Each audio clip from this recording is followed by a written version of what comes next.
हठात घरे आज पोड़ कहीं बनिला। संध्या बेले टिके मार्केट पलैली गुपचुप खाइबा सेठू गुपचुप खाई आसला परे आम स्नेहा जिद कला कि छेनापोड़ खाइब बोली। हेले मते तो छेनापोड़ बनई आसेनी, मते तो खाली खाई आसे ना। तो स्नेहार जिद को पूरण करी दिव्यतार दिव्यता देखाई छेना छिड़ेबा काम रे लागिगला। छेना प्रॉपर केमिति छिड़े जानिबा पई ए टिप्स टिके सुनंतु। छेंडिला बोली जानिबो केमिति छेना रे त पानीटा इस ग्रीन देखा दिबो जानिबो जे छेनाटा ठीक भाबरे तमरो छिंडिछि। तापरे दिव्य छेनारू पानी निगाड़ी बड़ मास्टर से भली छेना को बहे खंडे चकड़िला।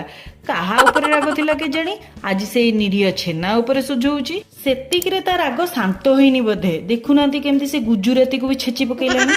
तापरे सेतरी से सुजी चीनी गुजुराती गुंड देई पुणी बाकी थिबा पुराणा राग को छेना उपरे सारिला। आलो ताकू काम करिया को पड़िला बोली लागुनी तो। एबे कदली पत्र को ओल्टी पाल्टी गरम करी डेक्ची रे रखाला। ता उपरे टिके गुआ घिया देई एबे प्रताड़ित छेना को कदली पत्र सह सेट करिदेलु। तापरे सेमानंकु क्वालिटी टाइम स्पेंड करिया को अध घंटा रु 45 मिनिट पाखापाखि छाड़ीदेलु। जीवन रे पछे मोर तड़का न थाउ खाइबारे कि तू आज तड़का बनिथिला।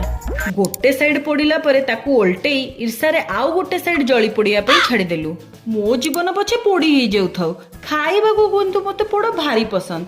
पोड़ खाई साला परे जानिली कि सब पोड़ा जिनिस भी खराब नुह। निजे बनैला भलिया स्नेहा और कृष्णा को पचारि बुझिली पोड़ के भल लागुचे। आपण माने छेनापोड़ खाइबा को केते भल पांती कमेंट रे जणाइबे टी। लाइक सब्सक्राइब करबा को केमिति भूली जाउचंदी जे। आजी पई रहुची पुणी देखाव नेक्स्ट ब्लॉग रे।